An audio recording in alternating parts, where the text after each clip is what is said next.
दोस्तों आज जो है नेशनल रिक्वायरमेंट एजेंसी बनाने के लिए सेंट्रल कैबिनेट में इसकी मंजूरी जो है मिल गया है। तो दोस्तों आज मैं आपको बताऊंगा कि नेशनल रिक्वायरमेंट एजेंसी से यहाँ पर करोड़ों युवाओं को कैसे लाभ मिलेगा। क्योंकि दोस्तों जैसे ही मैं ये बताऊंगा कि ये बॉडी क्यों बनाया गया था, आपको ऑटोमेटिक ये पता चल जाएगा कि नेशनल रिक्वायरमेंट एजेंसी से क्या क्या लाभ यहाँ पर करोड़ों युवाओं को होने वाला है। तो चलिए दोस्तों मैं आपको बता देता हूँ नेशनल रिक्वायरमेंट एजेंसी की ज़रूरत क्यों पड़ी। पहले ये आप ये जान लीजिए। देखिए यहाँ पर बहुत सारे युवा छात्र हैं जो कि रेलवे, बैंकिंग और एसएससी का यहाँ पर फॉर्म स्टेज 1 के लिए अलग अलग पेपर देते थे और अलग अलग एजेंसियाँ यहाँ पर चयनित होकर इसका जो है एग्ज़ाम कंडक्ट कराती थी। इसमें क्या होता था कि करोड़ों युवा यहाँ पर फॉर्म भरते थे और करोड़ों पैसा जो होती थी यहाँ पर खर्च हो जाती थी और एक एक युवा को यहाँ पर लगभग साल में 10 से 15 हज़ार रुपये केवल फॉर्म भरने में खर्चा हो जाता था। इसके चलते जहाँ सेंट्रल ने बहुत अच्छी एजेंसी लाई है, इससे चलते क्या होगा कि यहाँ पर ये नेशनल रिक्वायरमेंट एजेंसी बन जाएगी कि तो टियर 1 यानी कि स्टेज 1 परीक्षा यहाँ पर इन सारे नॉन टेक्निकल पोस्ट बी और सी ग्रुप के जितने भी एसएससी, बैंकिंग, रेलवे में पोस्ट होते हैं ये सारे हटा दिए जाएंगे। मैं आपको जल्दी बता दे रहा हूँ क्योंकि आपको कम समय में ज़्यादा नॉलेज हो सके, इसीलिए मैं आपको यहाँ जल्दी बता दे रहा हूँ। दोस्तों यहाँ पर बी और सी ग्रुप के जितने भी पोस्ट हैं उसके लिए तो यहाँ पर स्टेज 1 की परीक्षा जो है हटा दिया जाएगा और ये परीक्षा जो स्टेज 1 की कौन लेगी, यहाँ पर नेशनल रिक्वायरमेंट एजेंसी लेगी। इसका मतलब ये दोस्तों हुआ कि यहाँ पर ग्रेजुएशन, 12th और मैट्रिक लेवल पर यहाँ पर 3 तरह के लेवल पर एग्जाम होगा। तो यहाँ पर जो कॉमन एलिजिबिलिटी टेस्ट होंगे ये 3 तरह के होंगे और तीनों का अलग अलग स्कोर यहाँ पर होगा। तो जो भी स्टेज 2 के लिए जो एलिजिबल क्राइटेरिया होगी एसएससी, रेलवे, बैंकिंग के लिए, तो ये जो स्कोर जो क्वालिफाई किए होंगे, शॉर्टलिस्ट हुए होंगे ये नेशनल रिक्वायरमेंट एजेंसी के तहत, यानी कॉमन एलिजिबिलिटी टेस्ट जो लोग पास किए होंगे वो डायरेक्ट 3 साल तक वो ये सारे नॉन टेक्निकल बी और सी ग्रुप के लिए वो अप्लाई कर सकते हैं। इसीलिए दोस्तों ये एजेंसी बनाई गई थी। दूसरा कारण क्या था इस एजेंसी के बनाने के लिए, जैसे करोड़ों युवा यहाँ पर फॉर्म भरते थे और वहाँ अलग अलग एजेंसियाँ जो थी यहाँ पर चयनित हो जाती थी फॉर्म परीक्षा कलेक्ट कराने के लिए। तो क्या होता था कि बिहार के युवा को हैदराबाद और हैदराबाद के युवा को दूसरे स्टेट, मतलब अलग अलग स्टेटों में यहाँ पर कन्वर्ट कर दिया जाता था और जो यहाँ के युवा थे इंडिया के बहुत परेशान हो रहे थे। एक एक फॉर्म का एग्जाम देने के लिए यहाँ से वहाँ भटकते थे और इसमें क्या होती थी कि वहाँ 3 से 4 हज़ार रुपये केवल एक स्टेज 1 परीक्षा देने में खर्च हो जाती थी। एक परीक्षा देने में, ऐसे तो साल में 10-15 अगर परीक्षा वो दे दिए तो उनकी पूरी घर की इकोनॉमी ही ख़त्म मान लीजिए।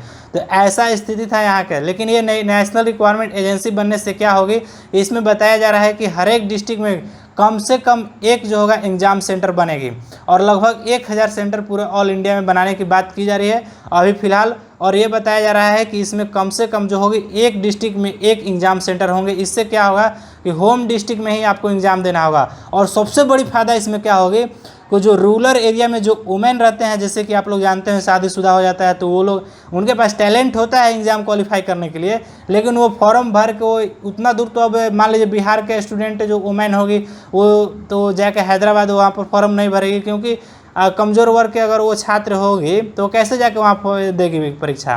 तो उनके लिए यहाँ पर बहुत बड़ी यहाँ पर खुशखबरी है। जो भी यहाँ पर लड़कियाँ चाहे वुमेन वैसे हैं जिनकी शादी हो गई है और वो नौकरी करने की तैयारी उनका अच्छी थी लेकिन वो परीक्षा देने दूर नहीं जा रही थी, तो उनके लिए बहुत सुनहरा मौका है। उनके अब क्या होगा कि होम डिस्ट्रिक्ट में उनका एक सेंटर होगा और वहीं पर जाकर वो एग्ज़ाम दे सकती है।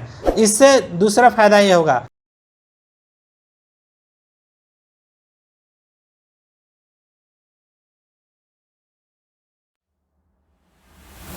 तीसरा फ़ायदा दोस्तों ये होगा कि जैसे आप लोग मोबाइल में फॉर्म भरते हैं तो 20-25 फॉर्म भर दें तो आपको ये भी नहीं पता चलता है कौन कौन फॉर्म भरा है। ये सारे झंझट से आपको मुक्ति मिल जाएगी। एक बार दोस्तों आप कॉमन एलिजिबिलिटी टेस्ट का फॉर्म भर दिए, पास हो गए हैं, तो चलिए अच्छी बात है। 3 साल तक आप जो रेलवे, एसएससी और बैंकिंग का जो फॉर्म स्टेज 2 है वो भरिए और जाकर एग्ज़ाम दीजिए, ये फ़ायदा होगा। और जो पास नहीं किए हैं तो फिर से जो है केवल कॉमन एलिजिबिलिटी टेस्ट का उनको फॉर्म भरना होगा। ये तो नहीं होगा कि अलग अलग एजेंसियों का फॉर्म भरना होगा, बस उनको एक कॉमन एलिजिबिलिटी टेस्ट का फॉर्म भरना होगा। वो जब परीक्षा इसका होगा तब तक वो फॉर्म भरेंगे। उनको ऐसे बहुत सारी एजेंसियों से मुक्ति हो जाएगी जो नॉन टेक्निकल पोस्ट के लिए जो बहुत सारे गरीब परिवारों को बच्चे जो होते हैं तैयारी करते हैं, तो उनको इससे मुक्ति मिल जाएगी।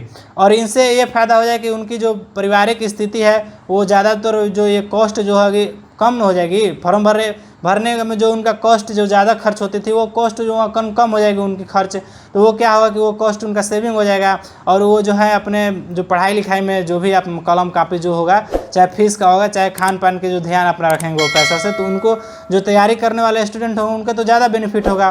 तो इसीलिए नेशनल रिक्वायरमेंट एजेंसी की सरकार यहाँ पर बातचीत की रही थी और नेशनल रिक्वायरमेंट एजेंसी यहाँ पर लाई थी। और दोस्तों इसमें चौथा फ़ायदा क्या होगा, चलिए मैं आपको फ़ायदा गिना दे रहा हूँ, इससे आपको ये भी पता चल जाएगा कि ये क्यों बनाई गई थी और क्या बेनिफिट हुआ। चौथा फ़ायदा क्या होगा कि आप लोग जानते हैं कि 2015 का फॉर्म भर दिए हैं, अभी 2020 आ गया, 5 साल हो गया, उसका चयन ही नहीं हुआ। तो जो इसमें जो लफड़ा होता है, जैसे कि आप लोग जानते हैं धांधली हो गया, करप्शन हो गया, पैसा पर सीट बिक गया, तो ये सारी चीज़ों से मुक्ति मिलेगी, क्योंकि जो कॉमन एलिजिबिलिटी टेस्ट पास करेंगे वही ना टियर 2 में बैठेंगे। ये चीज़ से बेनिफिट होगा। और सबसे बड़ा बेनिफिट ये होगा कि जल्द से जल्द उनको जो ज्वाइनिंग लेटर है ना वो आएगी। क्यों आएगी ऐसा मैं बोल रहा हूँ, क्योंकि दोस्तों मान लीजिए अगर जो ये कॉमन एलिजिबिलिटी टेस्ट लेने के लिए अगर फिर टेस्ट लीजिए, जैसे कि स्टेज 1, 2, 3 लेने में लंबा टाइम खींचा जा रहा था एक रिक्वायरमेंट पूरा करने में, ये लंबा टाइम हम नहीं खींचेगा। डायरेक्ट एसएससी रेलवे बैंकिंग का फॉर्म आएगा, डायरेक्ट जो क्वालिफाई होंगे सेट वो डायरेक्ट जाएंगे, फॉर्म भरेंगे, स्टेज 2 का रिजल्ट आएगा, डायरेक्ट वो ज्वाइनिंग लेटर के प्रोसेस पर बढ़ेंगे। तो इस तरह से क्या होगा कि यहाँ पर टाइम जो होगा कम होगा नौकरी पाने में। ये यहाँ पर बहुत बड़ा बेनिफिट इसमें मुझे दिखा, क्योंकि यहाँ पर आपको 2 ही ना एग्जाम, मान लीजिए टियर 2 या टियर 3 2 ही एग्जाम बचेंगे, एक तो खत्म हो गया, क्योंकि एक सेट एग्जाम देकर आप पहले से बैठे हैं, तो टियर 2 टियर 3 जो एग्जाम देंगे और देने के बाद झट सुकून रिजल्ट आएगा, क्योंकि वहाँ पर कैंडिडेट कम होंगे तो कॉपी चेकिंग में कम ही ना टाइम लगेगा, तो रिजल्ट तो टाइम से आएगा। तो इससे क्या होगा कि आपको कम समय में आपको नौकरी मिल जाएगी। चौथा ये फायदा है। तो दोस्तों आई होप दोस्तों आपको चारों बेनिफिट मैंने बता दिया। पहले कि इससे क्या होगा कि आपको कॉमन एलिजिबिलिटी टेस्ट के लिए एक फॉर्म भरना होगा, टेस्ट पास हो जाएगा। रेलवे एसएससी बैंकिंग में आपको टियर 2 टियर 3 के लिए आप फॉर्म भरिए और जाके एग्जाम दीजिए, नौकरी हुआ तो अच्छी बात है, नहीं तो 3 साल तक फॉर्म भरते रहिए।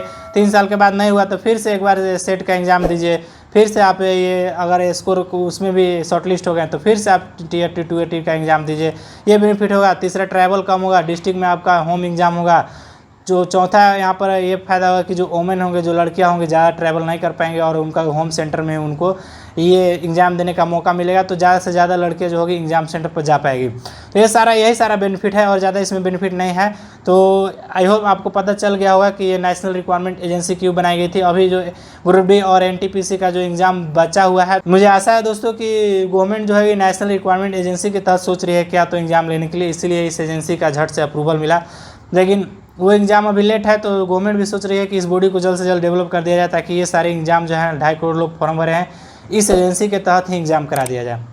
तो ऐसा सोच होगा गवर्नमेंट के, लेकिन यहाँ कोई ऑफिशियल अपडेट नहीं है। लेकिन नेशनल रिक्वायरमेंट एजेंसी के लिए अप्रूवल आज मिल गया है, इसलिए मैं इस पर आपको एक वीडियो बना दिया। तो आई होप दोस्तों ये वीडियो आपको पसंद आया होगा। यदि आपको वीडियो पसंद आएगा तो आप लाइक कर दीजिएगा। अभी तक मेरे ज्ञान तक चैनल को आप सब्सक्राइब नहीं किया है तो सब्सक्राइब करना बिल्कुल ना भूलिएगा। नीचे रेड कलर का सब्सक्राइब का बटन होगा, सब्सक्राइब कर लीजिएगा और लाइक करना बिल्कुल ना भूलिएगा। Thank you for watching my video.